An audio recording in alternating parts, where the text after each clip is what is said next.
একজন কোরআনের হাফেজের এত দাম, একজন কোরআনের হাফেজের মা বাবার এত দাম। হাসরের ময়দানে সব মানুষগুলো তাকায় থাকবে, একজন মহিলা আর একজন পুরুষ, দুইজনের মাথার মধ্যে নূরের টুপি পরানো। হাসরের মানুষ ডাক দেয়া বলবে, এত নামি দামি কারা, এত সুন্দর নূরের টুপি পরাইয়া, এত নামি দামি কাপড় পরাইয়া, এত সুন্দর জামা পরিধান করাইয়া, পিছনে এত মানুষের মিছিল দিয়া কাদেরকে জান্নাতের দিকে নিয়ে যাওয়া হচ্ছে। ফেরেশতারা বলবে, এটা কোনো দুনিয়ার এমপি মন্ত্রী না, এটা কোনো দুনিয়ার চেয়ারম্যানের মা বাবা নয়, এটা হলো লুদুয়া, ওই যে জামিয়া ফয়জিয়া মাদ্রাসায় পইরা পইরা একটা সন্তান কোরআনের হাফেজ হয়েছে। বাবা কৃষি কাজ করত, রিক্সা চালাইতো, অটো চালাইতো, দিন মজুরির কাজ করত, কিন্তু সন্তান রে কোরআনের হাফেজ বানাইছে। ওই যে দেখো আজকে ফেরেশতারা মিছিলের মাধ্যমে তারে জান্নাতে নিয়ে যায়। আল্লাহু আকবার। কোরআনের হাফেজের মা বাবার দাম আছে না নাই? ও লুদুয়া মতলববাসীর মুসলমান, ভালো করে শোনো গো মা, কেন একজন কোরআন সন্তানকে কোরআনের আলেম বানাবা না? কেন একজন সন্তানকে কোরআনের হাফেজ বানাবা না? দুনিয়ায় তোমার যত বড় বড় শিক্ষিত সন্তান থাকুক না কেন, এক মায়ের ঘরে বড় 5 জন সন্তান, একজনকে ডাক্তার বানাইছে, একজনকে ইঞ্জিনিয়ার বানাইছে, একজনকে ম্যাজিস্ট্রেট বানাইছে, একজনকে উকিল বানাইছে, আর একজন রে কোরআনের হাফেজ বানাইছে। ও মা, ওই 5 সন্তানের বাবা যেদিন দুনিয়া থেকে চলে যায়, ওই দিন ছোট্ট ওই কোরআনের হাফেজ ডাক দেয়া বলে, ভাই তুমি বড় ইঞ্জিনিয়ার, তোমার আমার বাপ কত কষ্ট কইরা ইঞ্জিনিয়ার বানাইছে, যাও আজকে আমার বাবার জানাজার নামাজ পড়াও। বড় ভাই ছোট ভাইয়ের কাছে মাপ চায়, না না, আমি বড় ডাক্তার ইঞ্জিনিয়ার হইতে পারি, আমার দ্বারা বাবার জানাজা পড়ানোর মতো সামর্থ্য শক্তি আমার মধ্যে নাই। ডাক্তার বলে মাপ চাই, আমার দ্বারা হবে না। ইঞ্জিনিয়ার বলে মাপ চাই, আমার দ্বারা হবে না। ও দুনিয়ার আল্লাহর বান্দা, পর্দার আড়ালের মা, এত লক্ষ লক্ষ কোটি টাকা খরচ কইরা সন্তানের মানুষ বানাইলা, কিন্তু ওই সন্তান জানাজার নামাজ পড়ানোর ক্ষমতা রাখে না। কিন্তু যেই সন্তানের ওই যে লুদুয়া জামিয়া ফয়জিয়া মাদ্রাসায় ভর্তি করা দিছ, ওই সন্তান কোরআন পড়তে পড়তে কোরআনের হাফেজ হয়ে গেল। ওই মা বাপ যখন দুনিয়া থেকে চলে যায়, কবরের পাশে জানাজার খাটের পাশে দাঁড়ায়া আল্লাহর কালাম থেকে পড়তে থাকে, ইয়াসিন ওয়াল কুরআনিল হাকীম। আল্লাহু আকবার। ও দুনিয়ার আল্লাহর বান্দা, ওই যে কোরআনের হাফেজ ওই মা বাবার কবরের পাশে দাঁড়া যায়। ও লুদুয়ার মা, শুনো শুনো শুনো, যেই সন্তান রে তুমি লক্ষ লক্ষ টাকা খরচ করে ডাক্তারি পড়াইলা, এ তোমার জানাজা পড়ানোর শক্তি রাখে না। তোমার 10 বছরের বাচ্চা ওই যে জামিয়া লুদুয়া পয়রা কোরআনের হাফেজ, যখন তুমি দুনিয়া থেকে চলে যাও, লক্ষ লক্ষ মানুষের সামনে দাঁড়ায়া ওই সন্তান তোমার জানাজার নামাজ পড়ায়া দেয়। কথা ঠিক কিনা? কি লাভ এই দুনিয়ার এত আরাম আয়েশ কইরা, সন্তানদেরকে এত লক্ষ টাকা খরচ কইরা মানুষ বানাইলেন, কিন্তু জানাজার নামাজ পড়ানোর কি নাই, কোনো ক্ষমতা নাই।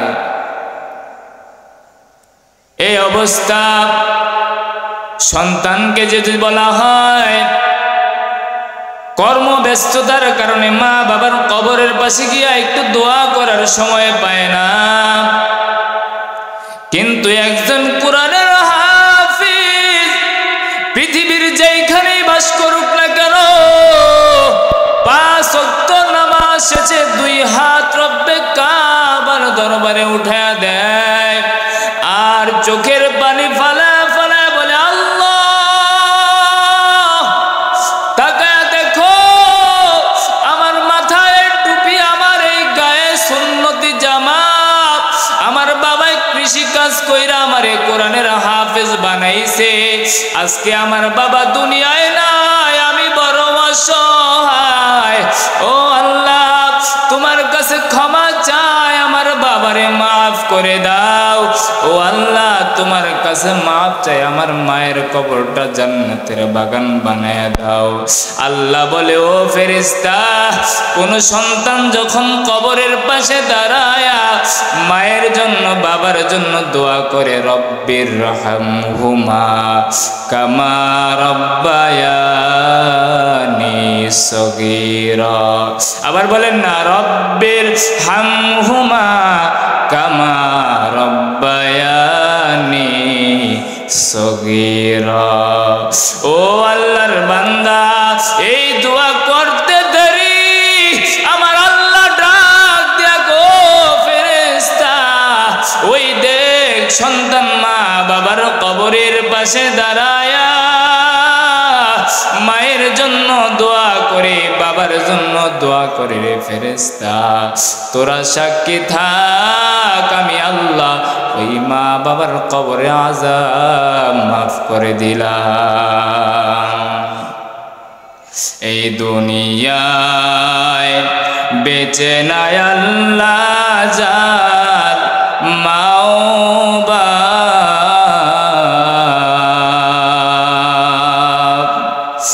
এই দুনিয়ায়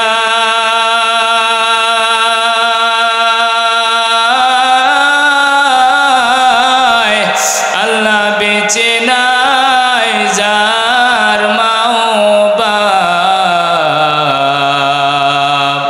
কবরের আযাব গো আল্লাহ কইরা দিয়েন মাফ, কবরের আযাব গো আল্লাহ কইরা দিয়েন মাফ, আদর করিয়া মানুষ আল্লাহ বানায়া, আদর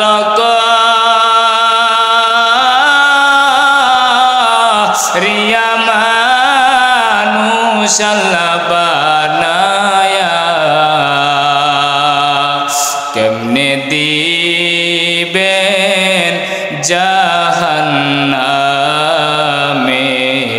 ফেলিয়া, কেমনে দিবেন জাহান্নামে ফেলিয়া, তুমি যদি মাফ না করো আল্লাহ বান্দারে, তুমি যদি মাফ না করো আল্লাহ বান্দারে, বলো তোমার বান্দা যাবে কার কাছে, বলো তোমার বান্দা যাবে কার কাছে। কোরআনের হাফেজ ওই সন্তান যখন মায়ের কবরের পাশে দাঁড়া যায়, ও কপাল পোড়া যুবক, তোরে যেই মা 10 মাস 10 দিন এই গর্ভে লালন পালন করছে। জানুনি এই গর্ভে লালন পালন করাটা কত কষ্ট। তুমি 10 মাস 10 দিন মায়ের গর্ভে থাকছো, মা ঠিক মতো খানা খাইতে পারে নাই, ঠিক কিনা বেঠি? মা ঠিক মতো আরামে ঘুমাইতে পারে নাই, এই কাইতে শোয় ওই কাইতে হইয়া শোয়, আরামের ঘুম নাই, আরামের ঘুম নাই, ঠিক মতো বইসা থাকতে পারে না। সারাদিন ক্লান্ত হইয়া যখন বিছানার মধ্যে একটু ঘুমানোর জন্য গেছে, তুমি তখনই পেটের মধ্যে একটা লাথি মাইরা দিছো, মা বেহুশ হয়ে গেছে। দুনিয়ার কোনো মানুষরাও বলতে পারে না মা ব্যথায় বেহুশ। মা এত কষ্ট সহ্য কইরা তোমারে লালন পালন কইরা দুনিয়ায় জন্মগ্রহণ দিল। ওরে কপাল পোড়া যুবক ভাই, ওই মা অনেকের নাই। তুমি জীবন ওই মায়ের কবরের পাশে দাঁড়ায় একটু দোয়া করার সুযোগ হয় নাই। ওরে আল্লাহর বান্দা, এই জন্য দুনিয়ার যত বড় শিক্ষিত বানাও, দুনিয়ার যত বড় শিক্ষিত বানাইবা, সন্তান দ্বারা দুনিয়া ও আখিরাতে কোনো জায়গায় উপকার নাই। দুনিয়ার সন্তানকে যদি একজন কোরআনের হাফেজ আলেম বানানো যায়, একজন কোরআনের হাফেজের এত দাম, একজন কোরআনের হাফেজের মা বাবার এত দাম।